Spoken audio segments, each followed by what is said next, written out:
Hi welcome to Theotech Tamil. நம்ம நேற்று நடந்த கேகேஆர் வர்சஸ் ஆர்சிபி மேட்சோட ரிவ்யூ தான் பார்க்க போகிறோம். நம்ம எதிர்பார்க்காத ஒரு சம்பவம் நடந்துச்சு. என்ன விஷயம்னா, நம்ம ஒரு பெஸ்ட் பெர்ஃபார்மராக குணால் பாண்டியா வருவார்னு நம்ம எதிர்பார்க்கல. யாருமே அதை பற்றி பேசலை. என்னை பற்றி நீங்களும் பேசுங்க எல்லாரும் அப்படிங்கிற மாதிரி ஒரு பெர்ஃபார்மன்ஸ் கொடுத்தாரு. எப்பவும் போல கேகேஆர் ஓப்பன் பண்ணாங்க. நரேனும் டிகாக் ஓப்பன் பண்ணார். எப்போ குர்பாஸ் இறங்குவாங்க நான் நினச்சேன். But de Kock இறக்கியிருந்தாங்க. நரேன் எப்பவும் போல பெர்ஃபார்மன்ஸ் பண்ணார். டிகாக் வந்து ஃபெயிலியர் ஆகிட்டார். ஒன் டவுன் வந்து ரஹானே அப்படியே சிஎஸ்கேல இருந்த ஃபார்முக்கு கொண்டாந்து கண்டினியூ பண்ண மாதிரி இருந்தது. நல்லா நாக் ஆனார்.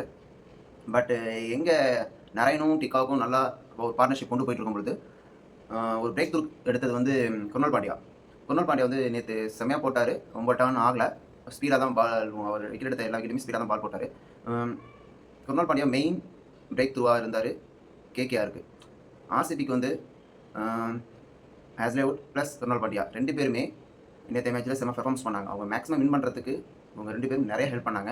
அதுதான் நேற்று மேட்ச் நடந்தது. வெங்கடேஷ் ஐயர், ரிங்கு சிங், ரஹானே இந்த 3 பேர் விக்கெட்டும் எடுத்தது குணால் பாண்டியா.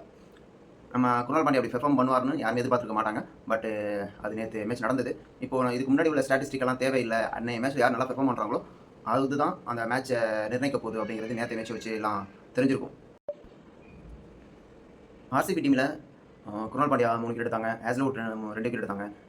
ஆர்சிபி டீமில் அவங்க 2 பேர் செம்ம பெர்ஃபார்மன்ஸ் மேக்ஸிமம் வின் பண்ணுறதுக்கான அதிக வாய்ப்புகள் ஏற்படுத்தி கொடுத்தது வந்து ஹேஸ்லேவுட்டும் குணால் பாண்டியாவும். இப்போ வந்து நம்ம ஆர்சிபி டீமோட பேட்டிங் பற்றி பார்க்கலாம். கிங் கோலிக்கு வந்து நம்ம நிறைய பேர் ஆல்ரெடி வச்சிருக்காங்க. Chase master. அவர் சேசிங் போனாலே அவர் பின்னி படம் எடுத்துருவார். அது மாதிரி தான் நேற்று பெர்ஃபார்மன்ஸ் அப்படி தான் பண்ணார். அவர் வெரி காம் கம்போஸாக இருந்தார். ஃபிலிப் சால்ட் வந்து செம்ம பேட்டிங் நேற்று.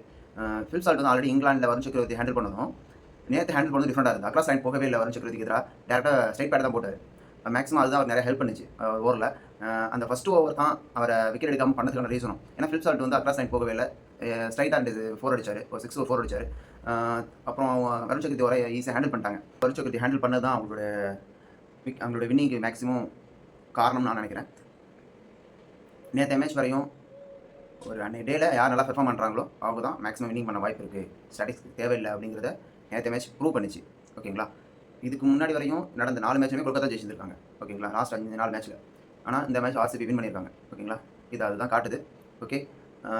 ஆர்சிபி வர்சஸ் கேகேஆர் ரிவ்யூ பார்த்துட்டோம். இதில் ஒரு நம்ம நினைக்காத ஒரு வின்னிங் ஆர்சிபி கிடச்சிருக்கு. இனிமேல் வரப்போகிற மேட்சோட ரிவ்யூ ப்ளஸ் ப்ரிவ்யூ நம்ம அடுத்த வீடியோவில் பார்க்கலாம். தேங்க்யூ.